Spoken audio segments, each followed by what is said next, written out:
Assalomu alaykum aziz kuzatuvchilar. Bugun miya uchun eng foydali bo'lgan mahsulotlardan biri bu losos balig'i haqida gaplashamiz. Losos balig'ida o'zi miya sistemasini, miya tuzilmasini 60% ni yog'lar tashkil qiladi.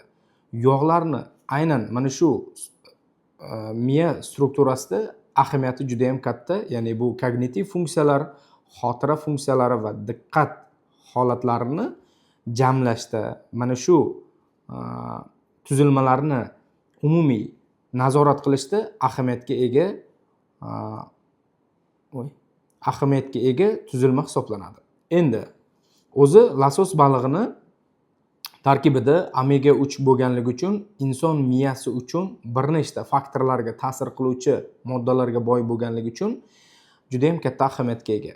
Birinchisi bu neyroplastiklik, ya'ni neyronlarni o'zaro har xil yallig'lanish faktorlardan va boshqa stress, umumiy diqqat pasayish holatlari yoki bo'lmasa ikkilamchi kasalliklarni asoratlaridan himoya qilishda va nerv hujayralarini tiklanishda juda ham katta ahamiyatga ega.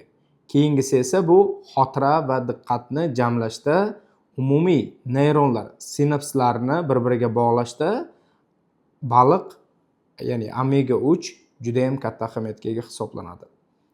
Keyingi asosiy ta'siri bu miyada ishlab chiqariladigan asosiy moddalardan biri bu serotonin va dopamin ishlab chiqarilishini nazorat qilishda, ya'ni faol ishlab chiqarilishda va uni miqdorini nazorat qilishda juda ham katta ahamiyatga ega. Keyingi holat esa bu umumiy konsentratsiyani ushlashda neyrofiziologik, ya'ni periferik va markaziy yallig'lanishlarni va autoimmun proseslarni jarayonni normal, yaxshi, ijobiy kechishida ahamiyatga ega mahsulot hisoblanadi. Endi siz ovqatingizni ratsionida qachon oxirgi marta baliq mahsulotlarini iste'mol qildingiz va har qanchada iste'mol qilasiz? Bu holat juda ham muhim.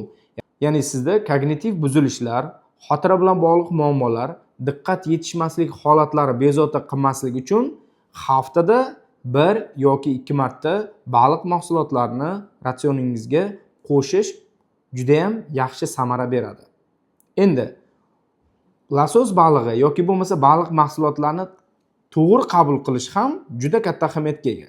Ya'ni bunda qovurilgan mahsulot, ya'ni qovurilgan baliqni ichida omega 3 mahsuloti juda ham kamayib ketib qoladi, ya'ni parchalanib ketib qoladi. Uni to'g'ri pishirib, to'g'ri tanovul qilgan yaxshi samara beradi. Ya'ni yoki dudlab yoki qaynatib yegan ma'qulroq. Sababi omega 3 mahsuloti to'liq ravishda organizmga kirib o'z ta'sirini ko'rsatadi. Qovurib iste'mol qilingan esa omega 3 mahsulotini parchalab yuboradi.